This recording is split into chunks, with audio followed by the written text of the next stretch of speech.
Jon Arnold. Chris Bils out here in Utah, but I am concaffeinated, which is a rare occurrence here on the Striker Texas podcast. So I'll try to keep the vibes going. And joining me are Victor Araiza in Houston. What's up, Victor? Hey, Chris. I'm just caffeinated, but I'm sure I'll get there with you.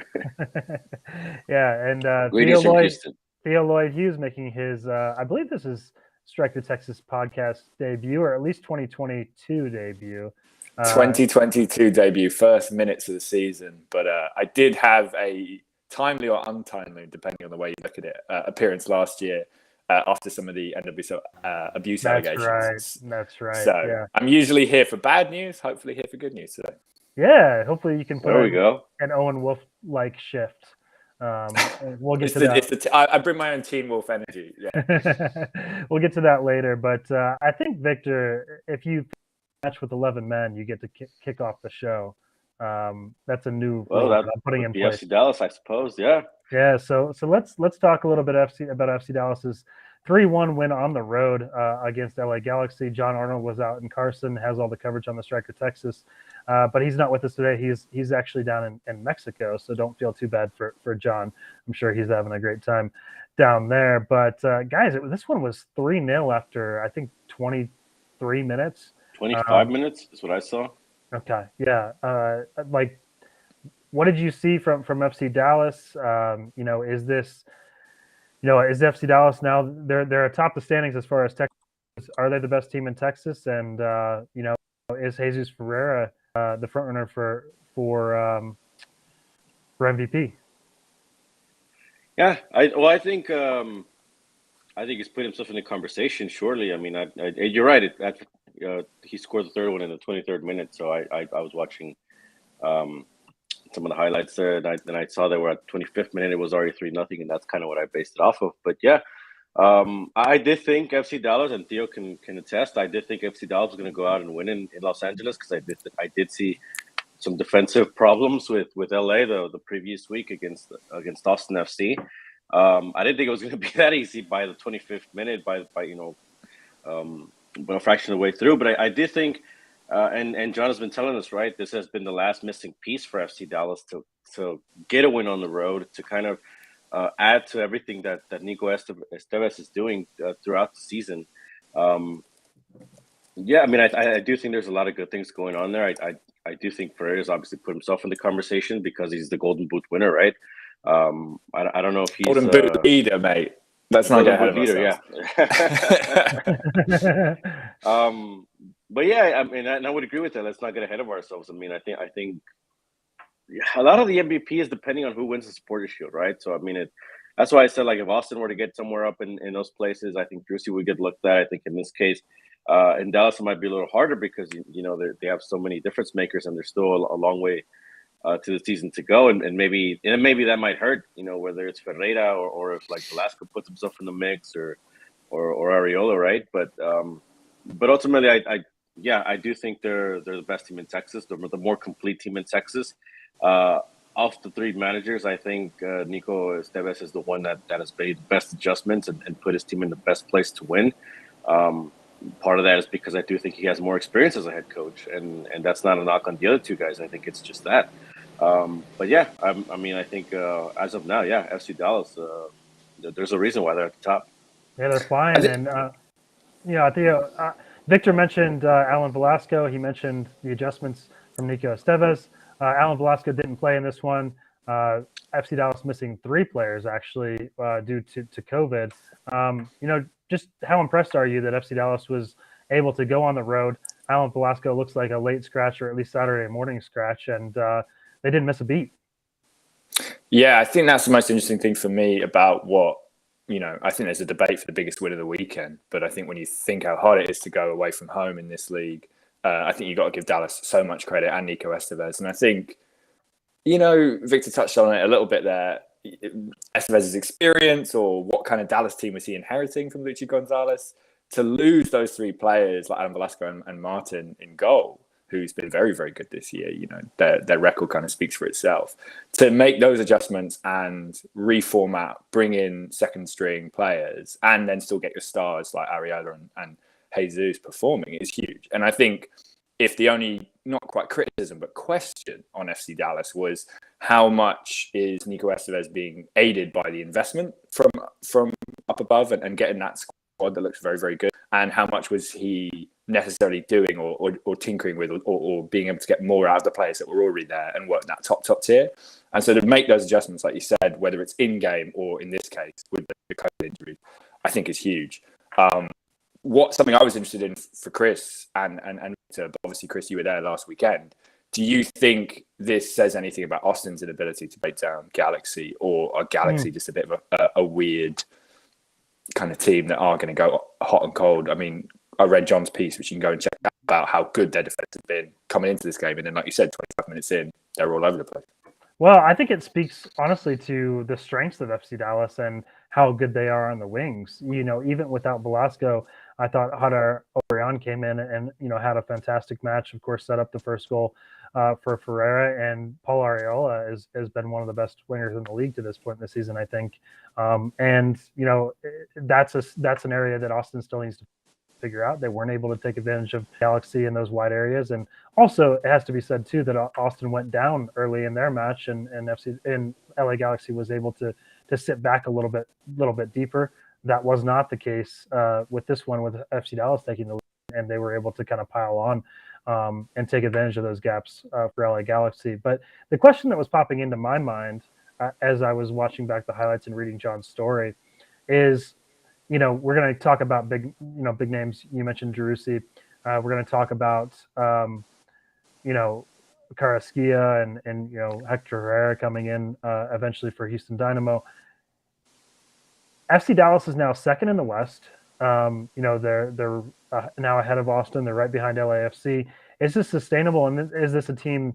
I know it's a long way down the road, but can they make a playoff run without a big money signing? Or am I still underestimating Jesus Ferreira and how good he is? Is he the star? Is he the star that they need to be that difference maker for FC Dallas? Are you worried at all about that part of FC Dallas? Or I'll go first. I mean, their big money signing is Alan Velasco, right? Mm-hmm. And I mean, I think for as young as he is, that kid has made a difference in that team. And I think there's a reason. Maybe they didn't pay a big transfer fee, but they gave Jesus Ferreira DP money, right? Yep. Arriola also is one of their better paid players. They paid a hefty fee to get him from DC United. We remember that. So these moves count as well, I think. I mean, I know because maybe they're not from an outside league. We kind of think, they really kind of just went after Velasco, but they solidified that front three financially, right? I don't think it's any mistake that they're the longest unbeaten team in MLS, right? That they've made this rise. And if we recall, they really only have one loss on the road, and that was early in the season at New England, and that came off a penalty kick. So this isn't a mistake, right? FC Dallas playing this good. Theo mentioned, right, the depth at goalkeeper. Jimmy Maurer, we thought was probably going to be the starter coming into the season. Now he's obviously a good experienced goalkeeper that they can bring off the bench, and it just kind of keeps the whole operation running. I don't think it's I do think they are a contender as of now, the way they're going. Knock on wood, nothing happens and one of these guys gets injured, right? I think that's always a thing in MLS, depth, right? How are you going to react if something like that happens? And it doesn't hurt to bring a little bit more depth in other areas, maybe. But I do think at least from the front three, they're set with that. And hey, let's remember they still got an experienced guy like Franco Jara off the bench, which I mean, like I said, I think in that position, that's a good guy to have. Yeah. Something I liked as well, and Victor's hitting the nail on the head with the way they've built out the second string and the first string. But I think something which I liked is in some of the earlier games, you saw a lot more possession from them. Maybe it's a stereotype Spanish coach. You can hold the ball. That's a good way of building attacks and making sure the defense doesn't have to do as much defending because you obviously have the ball. And at this stage in the year, it's only 11 games, but we've seen those stats really flip from the beginning of the year. You think about the New England game, the 1-0 loss, the last time they lost in March, was one of those games. They kind of tried to control it, didn't get enough chances, and it was that one penalty, and the game goes. So obviously you narrow that margin for error, but looking at the stats now, Dallas averages 47% possession. That's less than half the ball. Obviously, you don't need me to tell you that. And they have the best expected goals against in the West and the best goals against. So it's this kind of interesting thing where I think you saw a team that had maybe adapted to playing on the road, have adapted to playing without the ball. And I think that Ariola's goal on the weekend really showed what they can do, exploding with Pomacal winning the turnover in Galaxy's half, and then you're off 5 seconds after winning the ball. The goal goes in. That is a little bit of adjustments, again, tactically, philosophically, that maybe you didn't see from Nico Estevez, and more of that possession style. And I think that is really good to see, both, like Victor said, squad-wise, but also philosophically, this team's got a few looks. Yeah, and then throughout the season, I mean, I think there's still some things we're gonna see, right? Some environments we're gonna see them tested, right? At LAFC, at Seattle, at Portland. I think those games whenever we get there is going to tell us a little bit more about this team and maybe what they still have to fix. But yeah, I mean, I think they're ahead of the curve here a little bit, and they've made use of this start of the season. Sure, and it's exciting soccer. I think it has to be said, and of course, when they play at home, they've had good crowds. I think it's exciting times in Frisco with FC Dallas. But let's move on to Houston, because they're also feeling good. After going down a man in the first half, they just broke a 3-game losing streak, 4-game non-winning streak, whatever the hell you want to call it. They haven't been winning in MLS. My point. Yeah, take us through it. Victor, bit of shade on the Open Cup. Shade on the Open Cup. Wins a win. No, and I think it's a good thing you mentioned that, because I think that was a bit key, right, in midweek for them to get that monkey off their back, get back on the winning ways, and kind of get back on good vibes, if you will, right?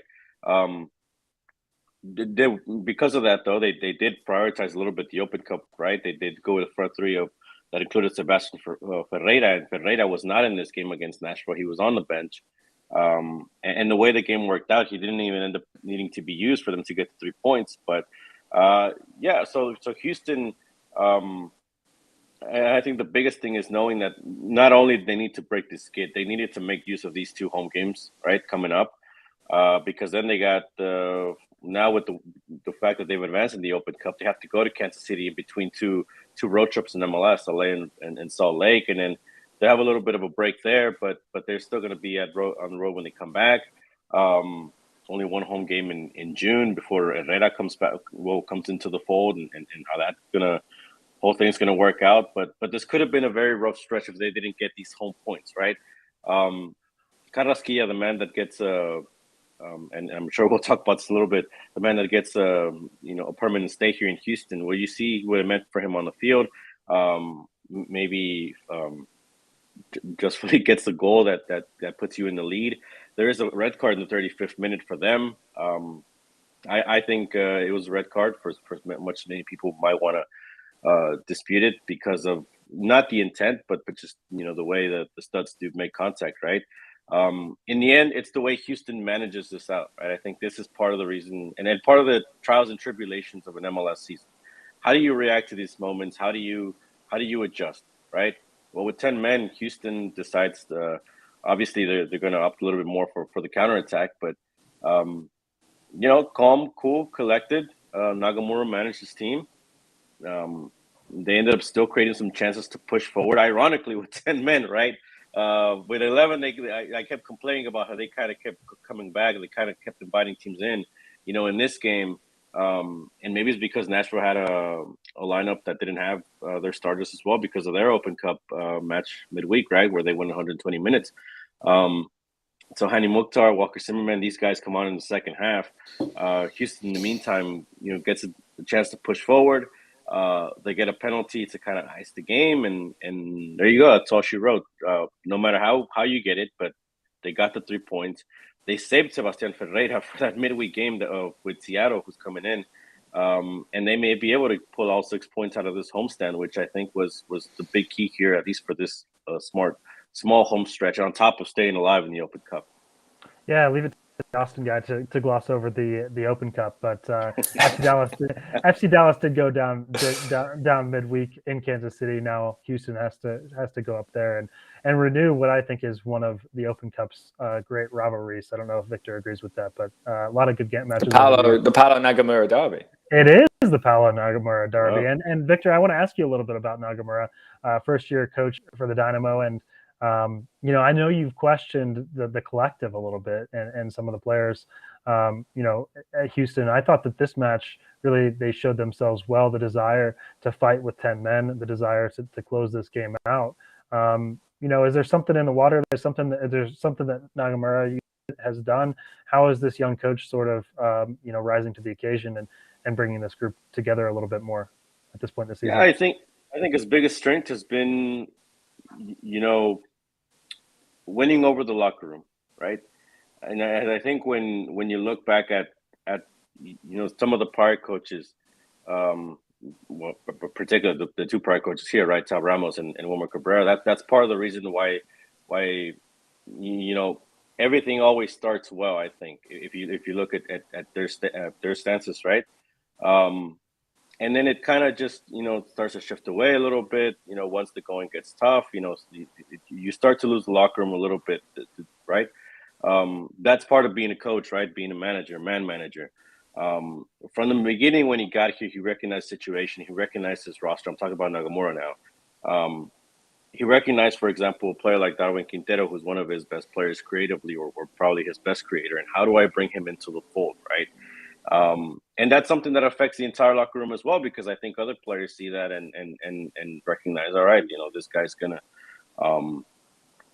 do what it takes to win.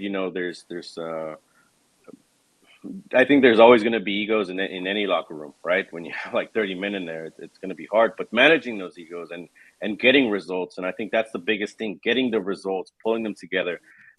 That's how you get the locker room to start kind of believing in you a little bit, right? It's essentially the same team. I keep mentioning this throughout the year. The roster it's virtually the same to what it was when it ended last year. That's been the biggest change to me. The putting in Quintero in a position where he succeeds a little bit. I do think there's still things that can change, right? Where again they don't fall as much back. Carrasquilla, right? There's still some other things. But I do think for the beginning stretch of this season, for the change of culture that this team needs in Houston, Nagamura has passed that test so far, right? Now I do think again, there's going to be trials and tribulations in MLS. There was one this weekend, right? The red card, right? Adjusting to that a couple of weeks ago, Hdebi had a double yellow and he got ejected. And how did he manage? How did he manage that? Right, the two derby games, right? I think he learned. Maybe he went too defensive in those games. I mean, so there is going to be. I think for him, it is going to be a bigger learning curve than maybe a Nico Estevez. But I think the curve is going upwards. And I think that's what you want to see, and we're starting to see how this team is going to evolve over the course of the season. I don't know how many signings they're going to get. I did say I think there was going to be one more piece to this, but maybe they've decided on Darwin Quintero as the guy, at least for this year. Once Herrera gets here, put the team together and see how that transpires.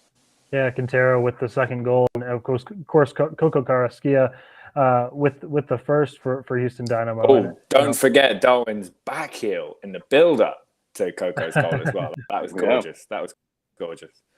It's good soccer. Yeah, and that's why they call him the scientist. That was a quote from Darwin Seren after the match, right? Another player that you kind of bring into the fold here, and he called it a team of warriors after the match, and I think that's kind of what sticks from this game.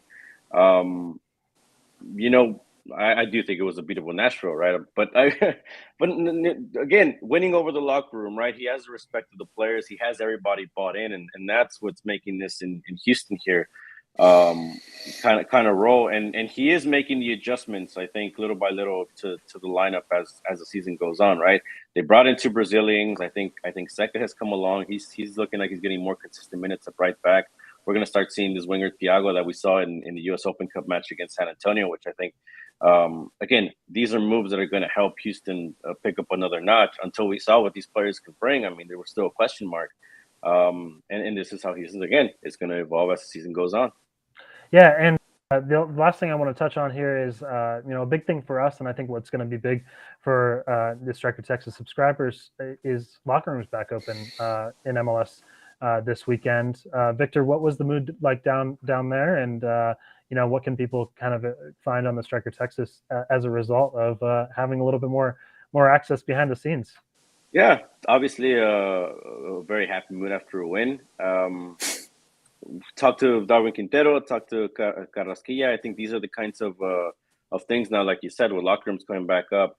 I'd be remiss if I didn't ask Alberto what was his reaction right to this week, right? The club. I know you put out a mess on Twitter, but getting a little bit more elaborate into, the club converting his loan into a permanent stay, right? We mentioned a couple of weeks ago what he said about already trying to play with Hector Herrera. So we have those codes, putting that together here with this week, what it means, the fans getting behind them with the Keep Coco hashtag, getting a little bit more in depth into what he said, into what Quintero said. I think translating, right, those guys from their natural language and their words, right, their natural expressions to English. I think that's the kind of stuff you can expect from the Striker Texas this week. For sure. And, I was down outside the locker room after an Austin defeat. First time in the club's history I've had a chance to be down there after a match. And, guys, with a team that hasn't had to deal with that, I was maybe a little bit nervous about, what the mood would be down down there, but got to get to Ryan Madden and the communications team, and the players that talk to me. Hector Menez always generous with his time. Nick Lima actually stopped, even though I didn't stop him, and he just said, "Hey, what's up? Good to see you down here." And I thought it was some good vibes and a good start to what that relationship's going to look like as we move forward. You're much taller than I thought. It's probably what they said. Well, Nick Lima, yeah. That's funny. And Brad Stuber was down there as well, sort of catching up with Justin. That was kind of cool. Justin Meram standing outside the locker room, catching up with all of his former teammates, and there's quite a few in that Austin locker room. So a little behind the scenes there, but 2-1 loss for Austin. Like I said, it was a tough one. Danny Pereira goes out with a red card just after halftime. Austin leading 1-0 at that point, maybe looking a little bit sloppy, trying to get that second goal, and the red card sort of made it obviously more difficult, and they give up the first goal. Michael Chang scores in the 54th, so they're trying to hang on. They make it all the way to the 88th, and then Andrew Brody with his first MLS a banger into the top corner, and Austin fought. We'll get into some of the people who fought, including Owen Wolf, who I had a chance to catch up with. But Austin goes down 2-1. A scrappy match. I thought a good match, a match that showed how together Austin is and how much belief there is on the road. Of course, not able to ultimately get the result, and it's the second loss in a row. First time this season that's happened. And Austin, had a chance again to climb above LAFC in the standings after LAFC lost earlier in the day in Colorado, and couldn't get it done again. So they're going to have to take matters into their own hands on Wednesday when they head to LAFC. But they're going to go back and forth, and FC Dallas is going to be like, all right, I'll just see you guys. Exactly. Yeah. No, I was thinking about that. FC Dallas is right there in between them now. And, Austin's missed a couple opportunities here, and the schedule only gets tougher from here. Nice goal from Alex Ring, though, and I thought it was nice to get to talk to him after this one. Not only getting the goal, but also taking a moment to put his arm around Danny Pereira's shoulder after the match, and he said it to me. He said, I've been in that situation before. He was in that situation just last year in Kansas City, where he got sent off, and the team loses a lead, and it's a tough one. And I didn't actually have a chance to talk to Danny Pereira. He looked pretty down after this one, but talked to Hector Jimenez, talked to Andrew Tarbell. No blame in that locker room, for a tough play. Danny Pereira was in a tough spot. The lone man back after a set piece. That's been a trend that I think we need to start talking about a little bit more with Austin FC. That the Ferreira goal in Houston came up, that type of transition moment. As well, and those are the moments when Austin's most vulnerable. I think you could say that about almost any team, but Hector Jimenez, he put his hand up and said, I could have done better. He had a chance to make a tackle that would have cut that ball out. Instead, it's Danny Pereira trying to chase Bobby Wood alone, and put his hand on his back, maybe a little bit soft, but you put your hands on the number and it's going to get called almost every time. Not much complaint from Austin in the post game on that red card. I don't know. What do you guys think? Was there an argument there? Think of the overall performance. And just where Austin sits right now in sort of precarious position. Now 6 of the next 9 on the road. They go to LAFC midweek, and this hot start is starting to maybe fade away a little bit. Something I was interested in, Chris, and this is where you really get that man on the ground in Utah feel, is at least on a broadcast, the vibes at Rio T seem pretty good. Oh yeah, and they have been. And the vibes will probably be pretty big on Wednesday night in that big Western clash in the City of Angels. So I was kind of curious to see, ATX known for their home crowd. Are they struggling against big crowds elsewhere when the crowd's not on their back? Is it one of those things where they are so used to having such a phenomenal support, when the other team gets it maybe doesn't give them that extra 5% or whatever? I think there's maybe a little bit to be said for that. Of course, they didn't get off to that fast start at Q2, in their last home match against LA Galaxy, which was kind of surprising. But and you mentioned the vibes. I mean, it's been incredible weather here in Utah. It really felt like the first day of summer. You could really feel the energy, everybody in a good mood at Rio Tinto Stadium. And that's one of my favorite places to watch a game in the league. I think probably an underrated road trip. You're up in the mountains. The view's great. The crowd's great. There's something 5 sold out matches in a row. They're coming for ATX's record. The battle hymn, which long way to go. Yeah.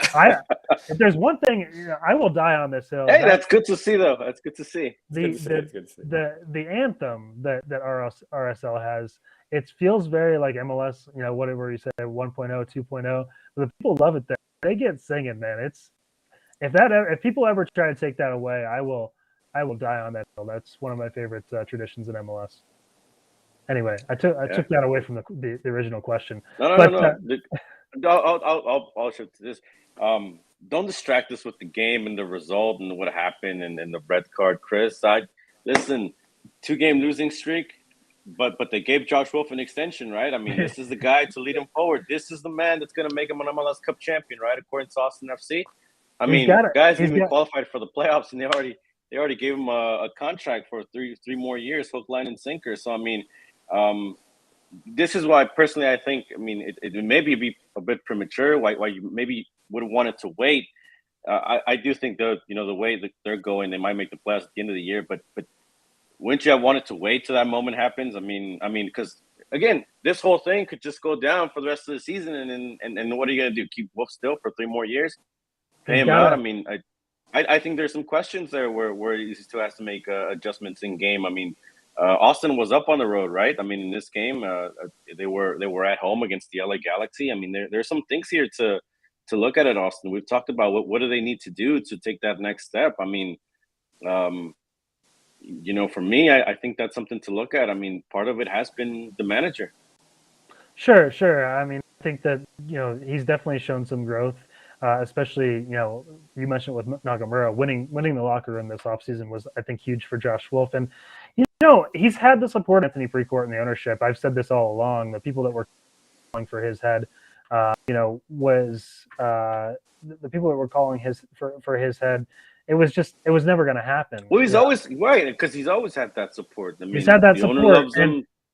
And I think that, the other thing with this, the man's got a good agent. Strike while the iron's hot, right? Well, there you go. Before the shout out all the the agents out there doing work for that client. Before 7 to 10 on the road, this could be a tough stretch for Austin, and I think they want to get this part out of the way. Anthony Precourt said it on Twitter after the announcement came out, after some of the reaction, sort of saying we wanted to get this done now. His contract was up at the end of the year, so if you think you're gonna keep him around, I think they wanted to kind of get that message across to the players that any potential players they're trying to bring in, that this is a long-term project. And I think that is the theme of Anthony Precourt, this ownership group of Claudia Reyna, is they believe in stability, they believe in that continuity. Well, and they're coming to Austin. Players are coming to Austin for Q2. They're coming for the city.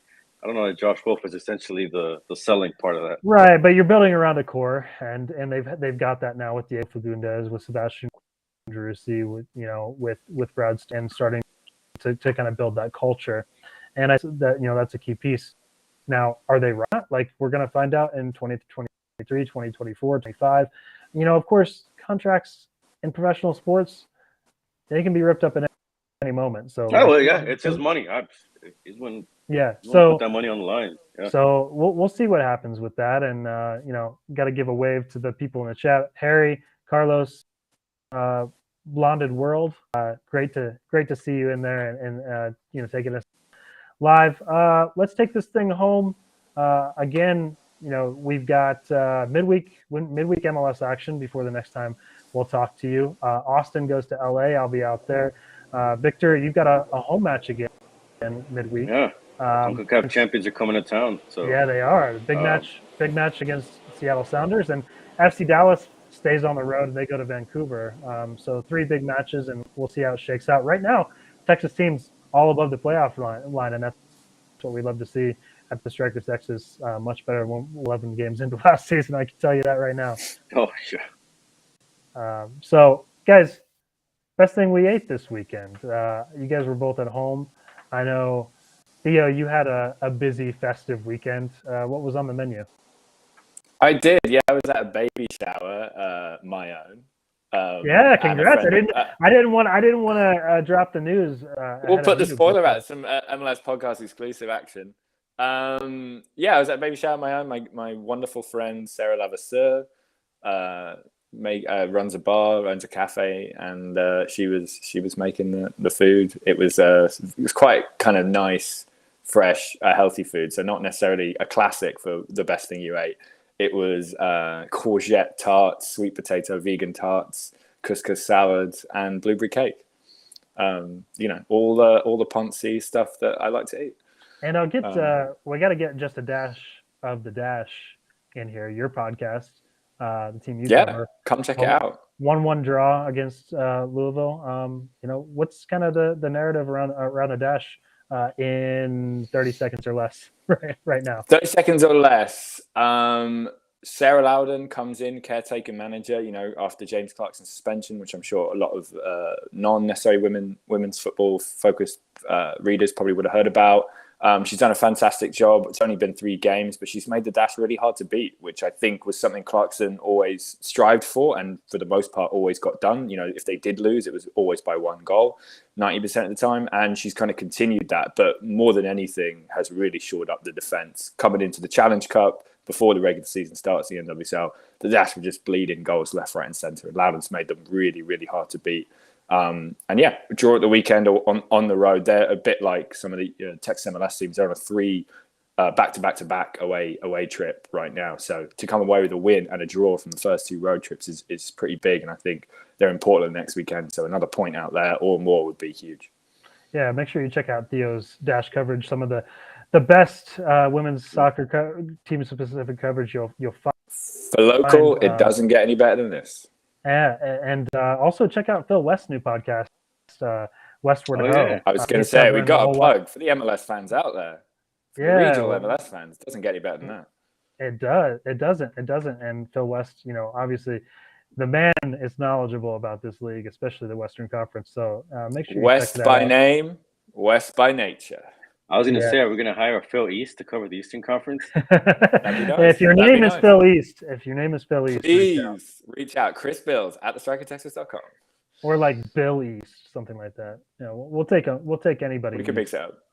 Well, yeah, we'll figure it out. Victor, you got anything to share? Anything you ate? Anything you wrote? I had some home cooking this week. I'm gonna take a pass. Love it. But I got like a 3-game road trip afterwards next week, I think. So I'm sure I'll pick up plenty of places. What about you out in Utah? I played a bunch of golf yesterday. I was tweeting about it. Tremendous day out in the mountains, and had some chicken fried steak, which I always love.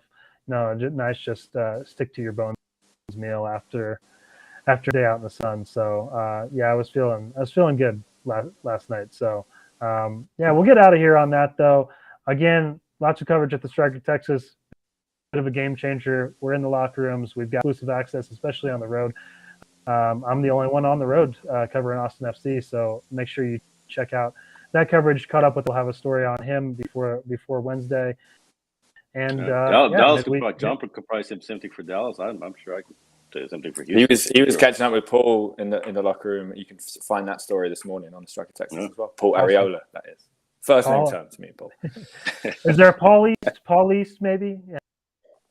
Yeah. We can work with Paul. Yeah. Anyway, that's going to be it for this week. I appreciate everybody tuning in, especially the people tuning in live. And we'll see you next week.